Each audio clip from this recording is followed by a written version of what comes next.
कर होश में, हम भी है जोश में, बातें कर होश में, यूं न आके देखा। साइलरो साइलरे, क्या बोला फिर बोल रे, साइलरो साइलरे। नमस्कार, आपके साथ मैं हूं विद्यानाथ झा। आप इलेक्शन यात्रा देख रहे हैं। हम फतेहपुर पहुंच गए हैं। गंगा और यमुना के बीच में बसा हुआ ये जिला है, ये लोकसभा क्षेत्र है। निरंजन ज्योति यहां से 2 बार सांसद रह चुकी है। अभी फिलहाल वो सांसद हैं, लेकिन इससे पहले 5 बार यहां पर कांग्रेस के सांसद रहे हैं। लेकिन 2014 से पहले समाजवादी पार्टी का कब्जा था। ये सीट बेहद अहम है, क्योंकि ये वही सीट है जहां से वीपी सिंह चुनाव लड़कर जीते और प्रधानमंत्री बने। ये वही सीट है जहां से लाल बहादुर शास्त्री के बेटे कांग्रेस के टिकट पर 2 बार चुनाव जीते और संसद पहुंचे।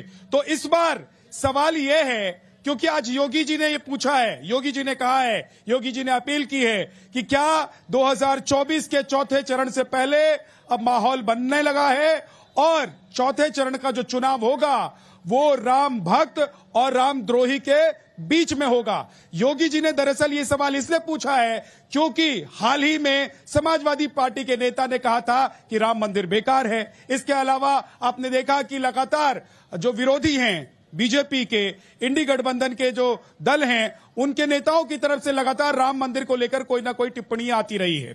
तो सवाल यह है कि क्या राम भक्त और रामद्रोहियों के बीच में यह चुनाव होने वाला है। हमारे साथ फतेहपुर की जनता है, बड़ी संख्या में। जरा जोरदार ताली बजाइए। कार्यक्रम की शुरुआत करें। हमारे साथ पैनल में नेता भी होंगे, बीजेपी के, समाजवादी पार्टी के और कांग्रेस के। लेकिन उससे पहले एक रिपोर्ट आपको दिखा देते हैं।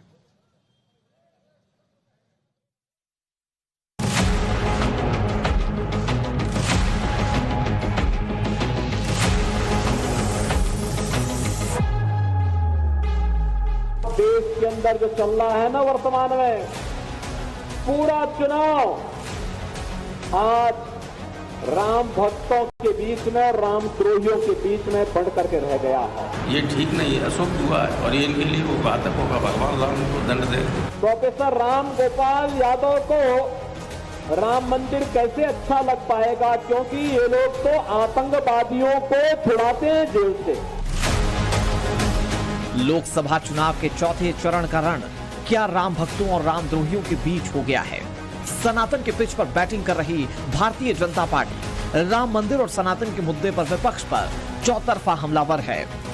लगातार रैलियों में बीजेपी आरोप लगा रही है कि इंडी गठबंधन के नेताओं ने वोट बैंक के लिए राम मंदिर में प्राण प्रतिष्ठा का विरोध किया। अब उत्तर प्रदेश के मुख्यमंत्री योगी आदित्यनाथ ने विपक्ष को रामद्रोही कहा है और करारा हमला बोला। देश के अंदर जो चल रहा है ना वर्तमान में, पूरा चुनाव आज राम भक्तों के बीच में, रामद्रोहियों के बीच में बढ़ करके रह गया है। एक तरफ राम भक्त है जो कहते हैं हम भारत की सुरक्षा के लिए, भारत के सम्मान के लिए, गांव, गरीब, किसान, नौजवान, महिलाओं के उत्थान के लिए, गरीब कल्याण के लिए कार्य करेंगे। और दूसरी तरफ रामद्रोही है, कहते हैं हमारी राम में आस्था नहीं, राम मंदिर बेकार बन गया, यही बोल रहे हैं। सीएम योगी आदित्यनाथ ने कांग्रेस के सैम पित्रोदा और समाजवादी पार्टी के नेता राम गोपाल यादव के राम मंदिर पर सवाल उठाने वाले ताजा बयान पर भी पलटवार किया। राम गोपाल यादव ने एक बयान में राम मंदिर को बेकार तक बताया था। सीएम योगी ने कहा कि आतंकियों को जेल से छुड़ाने वालों को राम मंदिर क्यों अच्छा लगेगा। एक राम मंदिर नहीं, हजारों राम मंदिर इस देश में हैं ऑलरेडी, और इसमें तो उन्होंने सब अधूरा प्राण प्रतिष्ठा वगैरह की है। सारे जगतगुरु शंकराचार्य उसके विरोध में थे। ये ठीक नहीं है, अशुभ हुआ है और ये इनके लिए वो घातक होगा। भगवान राम को दंड दे। मैंने कभी किसी की पूजा नहीं की, मैं तो भगवान का नाम लेता हूँ, मैं असली भक्त हूँ भगवान। मैं दिखावा नहीं कर रहा हूँ, मैं पाखंडी नहीं हूँ। पाखंडी लोग ये सब कर रहे हैं। जनता जनार्दन कहती है कि जो राम को लाए हैं हम उनको लाएंगे। कांग्रेस के एक कथित बुद्धिजीवी ने क्या कहा, उन्होंने कहा कि राम मंदिर का निर्माण अनावश्यक है। ये राहुल गांधी के सलाहकार हैं और ऐसे ही समाजवादी पार्टी के राष्ट्रीय महासचिव हैं, उनका बयान आया है राम मंदिर का निर्माण बेकार हुआ है। सीएम योगी आदित्यनाथ इंडी गठबंधन पर जमकर बरसे और कहा कि ये गठबंधन आतंकवाद और नक्सलवाद को भड़काने वाला गठबंधन है।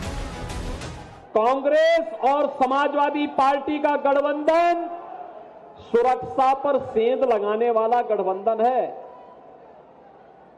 हर व्यक्ति की जेब को में डकैती डालने वाला गठबंधन है। देश के अंदर आतंकवाद और नक्सलवाद को भड़काने वाला गठबंधन है। यह गठबंधन तो राम मंदिर का विरोध करने वाला गठबंधन है। सवाल है कि क्या राम मंदिर और सनातन पर सवाल उठाने वाला विपक्ष बैकफुट पर है? क्या आने वाले चुनावों में राम मंदिर मुद्दे का असर दिखेगा? क्या वोट बैंक की राजनीति के लिए विपक्ष राम मंदिर का विरोध कर रहा है? इन तमाम सवालों पर जनता क्या सोचती है?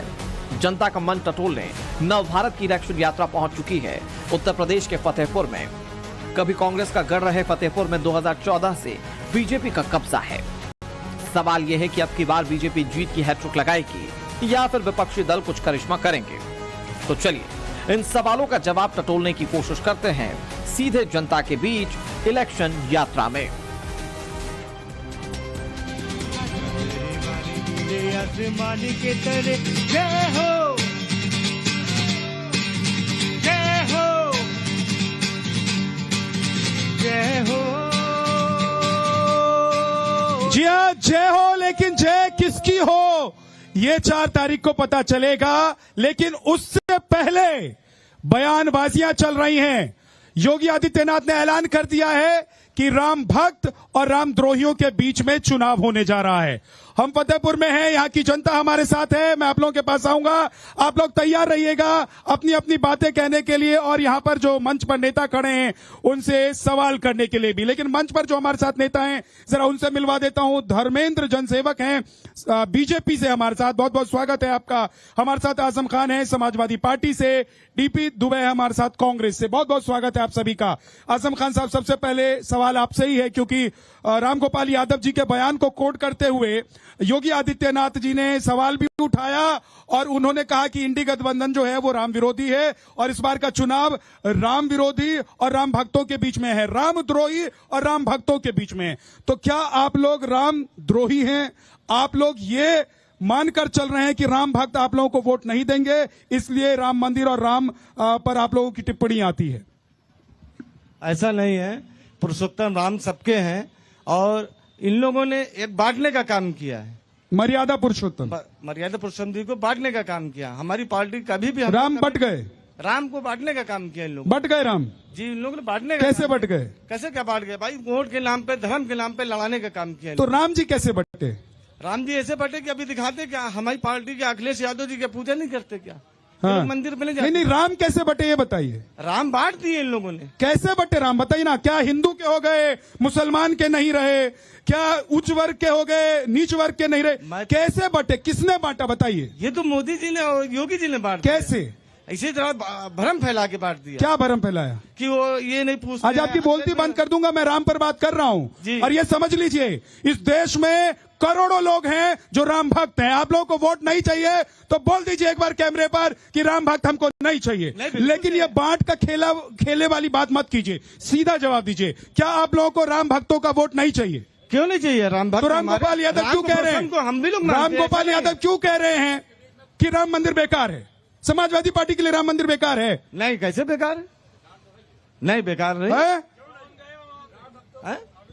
अरे बोलिए ना। राम भाई पूरी तरह से, जिस तरह से 3-4 मेरे सवाल का जवाब दीजिए। जनता के सवाल का जवाब नहीं दे पाएंगे।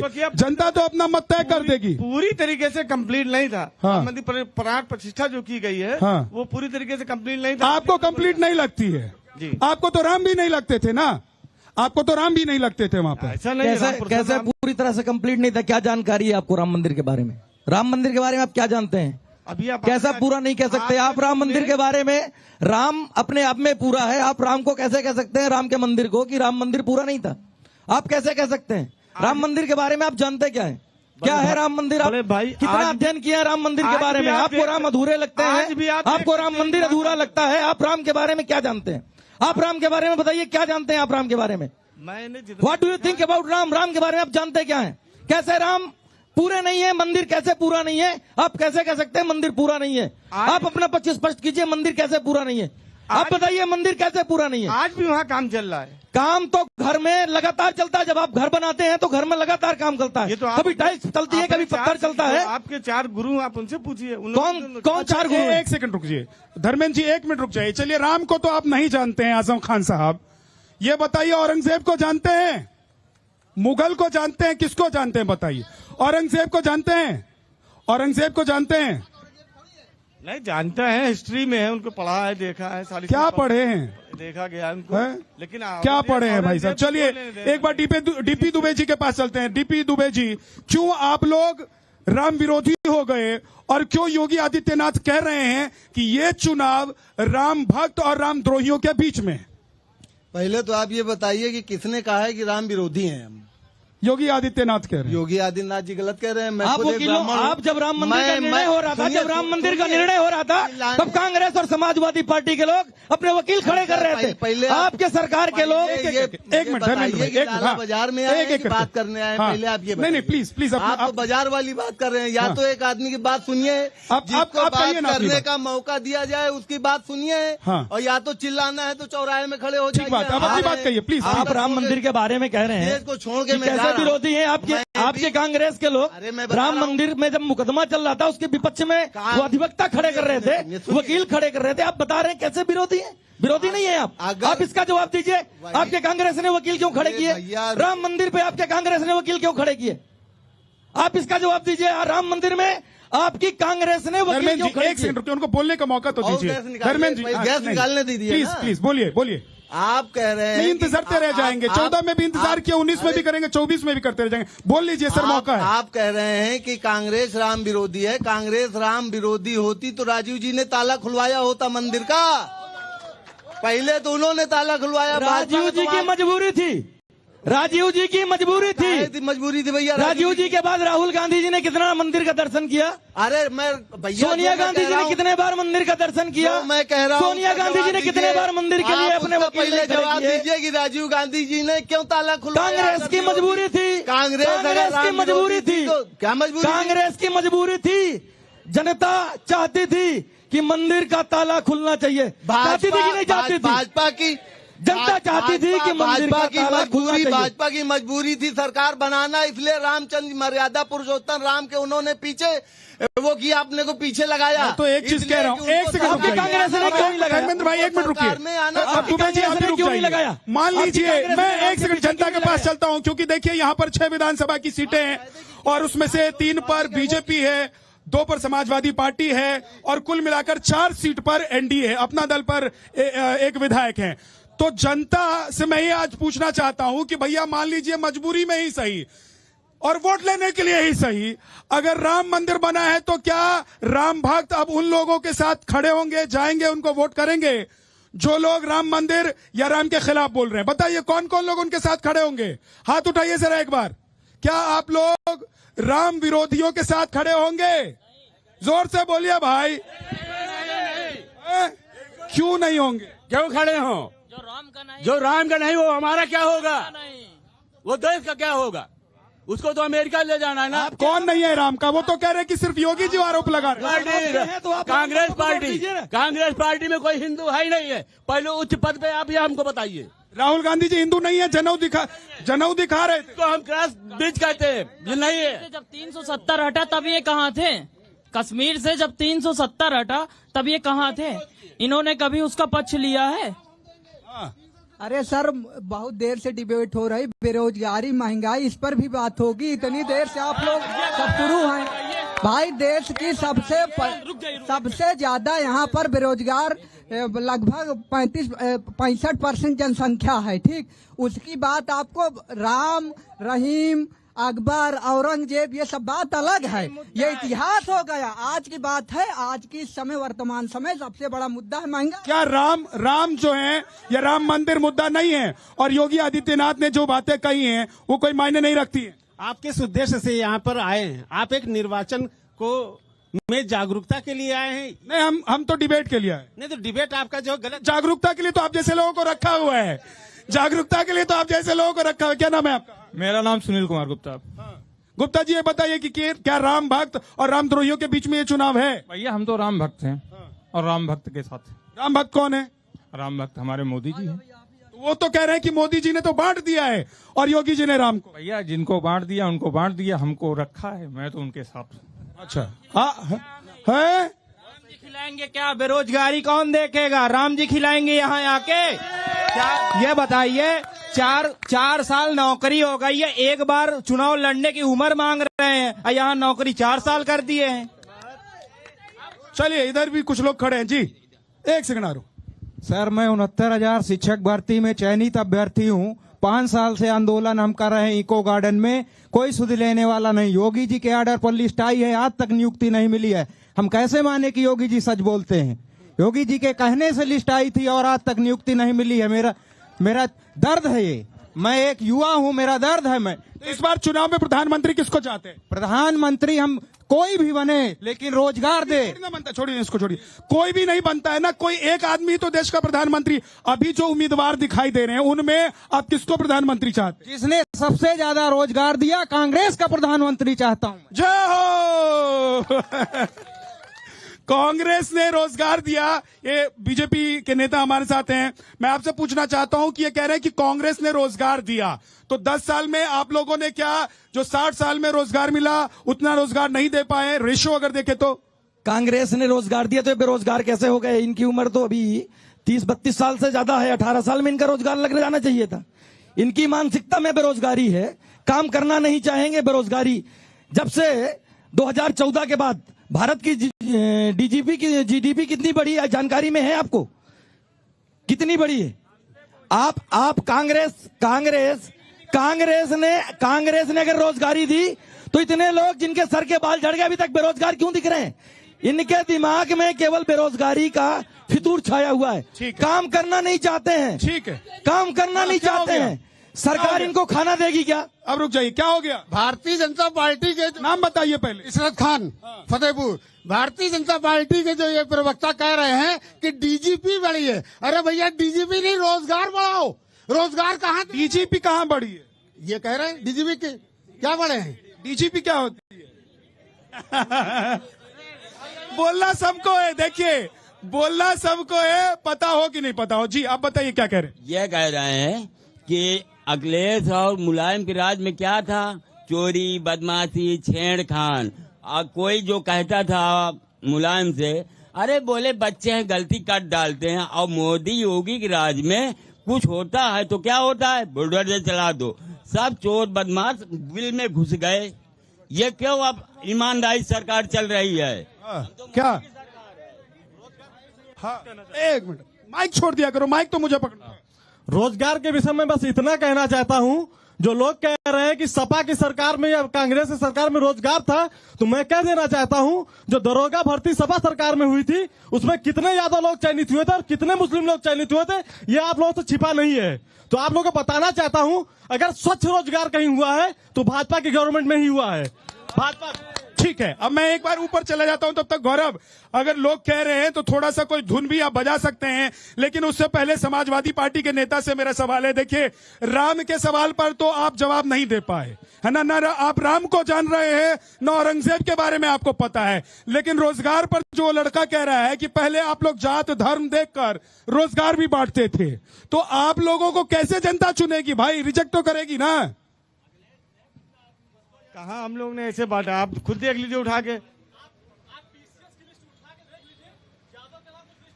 और आज आप देख लीजिए, 8 साल हो गए योगी जी की सरकार को, एक भी नौकरियां मिली? सारे पेपर लीक हुए। हिंदुस्तान में पहली बार नीट का पेपर लीक हुआ। पेपर भी लीक हो रहा है तो समाजवादी मानसिकता के लोग पेपर लीक कर रहे हैं। समाजवादी पार्टी की मानसिकता के लोग लीक कर रहे हैं और योगी सरकार पेपर रद्द इसलिए कर रहा है कि स्पष्ट और सही व्यक्ति को रोजगार मिले, गलत व्यक्ति को रोजगार नहीं मिले। और जो समाजवादी पार्टी के समय में भर्ती हुए थे ऐसे अधिकारी और कर्मचारियों के द्वारा पेपर लीक किया जा रहा है। 12 सारी चीज चलाई। एक सेकंड धर्मेंद्र जी, मेरा एक सवाल है कि क्या इस चुनाव में रोजगार मुद्दा है? क्या आप लोग रोजगार के मुद्दे पर विपक्ष को हराने के लिए तैयार हैं, या आप लोगों ने राम मंदिर बनाया है, आप लोगों ने आस्था का जो केंद्र है उसको एक बार फिर से खड़ा किया है, इसलिए जनता आपके साथ आएगी? जनता 2014 से लगातार साथ में है और साथ में रहेगी। राम मंदिर अपने आप में एक बहुत बड़ा विषय है। दूसरी बात, रोजगार के विषय में जो लोग चर्चा करते हैं, रोजगार के साधन भी भारतीय जनता पार्टी की सरकार दे रही है। बैंक में नौजवानों को लोन की योजना दे रही है, नौजवानों को डेयरी फार्म लगाने की योजना दे रही है, नौजवानों को तरह तरह की योजनाएं भारतीय जनता पार्टी की सरकार दे रही है। और रही बात राम मंदिर की, तो राम मंदिर कोई छोटा विषय नहीं है। राम मंदिर अपने आप में, और हम हिंदू जनमानस के जो भाजपा के कांग्रेस के नेता कह रहे हैं कि ये तो मुद्दा है ही नहीं, ये कांग्रेस के लोगों के लिए कभी कांग्रेस राम विरोधी है ही नहीं। कांग्रेस के लोगों के लिए कभी मुद्दा ही नहीं था। दुबे जी, आप राम विरोधी नहीं है तो मतलब राम भक्त जो है वो आपके साथ हैं? आप बात डिबेट को दूसरी लाइन में ले जा रहे हैं। मैं उसी लाइन पर ले जा रहा हूं जिस लाइन पर समाजवादी पार्टी के नेता बोल रहे हैं, जिस लाइन पर कांग्रेस बोल रही है, मैं उसी लाइन पर ले जा रहा हूं। जिस लाइन पर देश बोल रहा है पूरा, उसी लाइन पर ले जा रहा हूं। मैं जो सवाल पूछ रहा हूं इसका जवाब नहीं है तो वो भी बोल दीजिए। नहीं, जवाब है। आप हमारी बात का जवाब दीजिए। नहीं, मैं आपकी बातों का जवाब देने के लिए नहीं आया हूं। भाई साहब, नेता आप हैं, चुनाव आपके नेता लड़ रहे हैं, आपके प्रतिनिधि लड़ रहे हैं। मैं जवाब दे नहीं हूं जनता के प्रति, आप लोग जवाब दें। मैं आपको जवाब दे रहा हूं। अभी आपने कहा कि उनकी एज उस समय 18 साल थी, तो उनको हमने नहीं समय में क्यों? आपने नहीं, मैं उनकी बात कर रहा हूँ, भाजपा प्रवक्ता जी की। उन्होंने कहा कि उस समय उनकी 18 साल एज थी, तो उनको रोजगार क्यों नहीं मिल गया? 18 साल में रोजगार लायक आदमी हो जाता है। 18 साल में तो केवल इंटर करके निकलता है वो। जब वो 18 साल का नौजवान सीडीएस बनता है, 18 साल का नौजवान देश की नौकरी के सबसे सर्वोत्तम व्यवस्था में बैठने का काम करता है, जो भारत की सेना है उसका अधिकारी बनता है। आप कैसे कह रहे हैं? आप जानकारी करिए।